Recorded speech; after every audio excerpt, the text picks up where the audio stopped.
ನಮಸ್ಕಾರ. ಸವಿಯಾದ ಭೋಜನಕ್ಕೆ ಸ್ವಾಗತ. ಈ ದಿನ ನಾವು ಗೋರಿಕಾಯಿನಲ್ಲಿ ಗೊಜ್ಜು ಹೇಗೆ ಮಾಡೋದು ಅಂತ ಈ ವಿಡಿಯೋದಲ್ಲಿ ನೋಡೋಣ. ಮೊದಲನೇದಾಗಿ ಗೊಜ್ಜಿಗೆ ಮಸಾಲೆ ರುಬ್ಕೊಳ್ಳೋದಕ್ಕೆ ಒಂದು ಬಟ್ಲಿಗೆ ಒಂದು ಮೀಡಿಯಮ್ ಸೈಜಿಂದು ಈರುಳ್ಳಿ, ಹುಣಸೆಹಣ್ಣು ಸ್ವಲ್ಪ, ಧನಿಯಾ ಪುಡಿ ಒಂದು ಅರ್ಧ ಸ್ಪೂನ್ನಷ್ಟು, ಸಾರಿನ ಪುಡಿ ಒಂದು 2 ಟೀ ಸ್ಪೂನಷ್ಟು, ನಿಮ್ಮ ಖಾರಕ್ಕೆ ತಕ್ಕ ಹಾಗೆ ಹೆಚ್ಚು ಕಡಿಮೆ ಮಾಡಿ ಹಾಕ್ಕೊಳ್ಳಿ. ಹಾಗೆ ಇದ್ರ ಜೊತೆ ಕಾಯಿ ತುರಿ ಸ್ವಲ್ಪ ಹಾಕ್ಕೊಂಡು ನುಣ್ಣಗೆ ರುಬ್ಕೊಳ್ಳಿ. ಈಗ ಒಂದು ಕುಕ್ಕರ್ನಲ್ಲಿ ಒಗ್ಗರಣೆ ಮಾಡ್ಕೊಳ್ಳೋಣ. ಅದಕ್ಕೆ ಒಂದು 2 ಟೀ ಸ್ಪೂನ್ ಆಗೋಷ್ಟು ಎಣ್ಣೆ ಚೆನ್ನಾಗಿ ಕಾದ್ಮೇಲೆ ಒಂದು ಅರ್ಧ ಟೀ ಸ್ಪೂನಷ್ಟು ಸಾಸಿವೆ ಹಾಕಿ ಸಿಡಿಯೋದಕ್ಕೆ ಬಿಡಿ. ಸಾಸಿವೆ ಸಿಡಿದ ಮೇಲೆ ಇದಕ್ಕೆ ಕರಿಬೇವು ಸ್ವಲ್ಪ ಮತ್ತು ಉದ್ದುದ್ದಕ್ಕೆ ಹೆಚ್ಚಿಟ್ಕೊಂಡಿರುವಂಥ ಗೋರಿಕಾಯಿನ ಹಾಕ್ಕೊಂಡು ಸ್ವಲ್ಪ ಫ್ರೈ ಮಾಡ್ಕೊಳ್ಳಿ.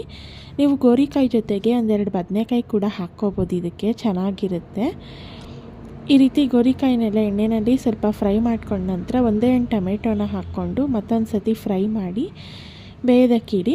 1-2 ನಿಮಿಷ ಬೇಯಿಸ್ಕೊಳ್ಳೋದಕ್ಕೆ ರುಚಿಗೆ ತಕ್ಕಷ್ಟು ಉಪ್ಪನ್ನು ಹಾಕ್ಕೊಂಡು ಮಿಕ್ಸ್ ಮಾಡಿಕೊಂಡು ರುಬ್ಬಿಟ್ಕೊಂಡಿರೋಂಥ ಮಸಾಲೆನ ಹಾಕಿ ಚೆನ್ನಾಗಿ ಮಿಕ್ಸ್ ಮಾಡಿ 1-2 ನಿಮಿಷ ಕುದಿಯೋದಕ್ಕಿಡಿ. ನೀರು ಸಾರಿನ ಹದ ನೋಡಿಕೊಂಡು ನೀರನ್ನು ಸೇರಿಸ್ಕೊಳ್ಳಿ.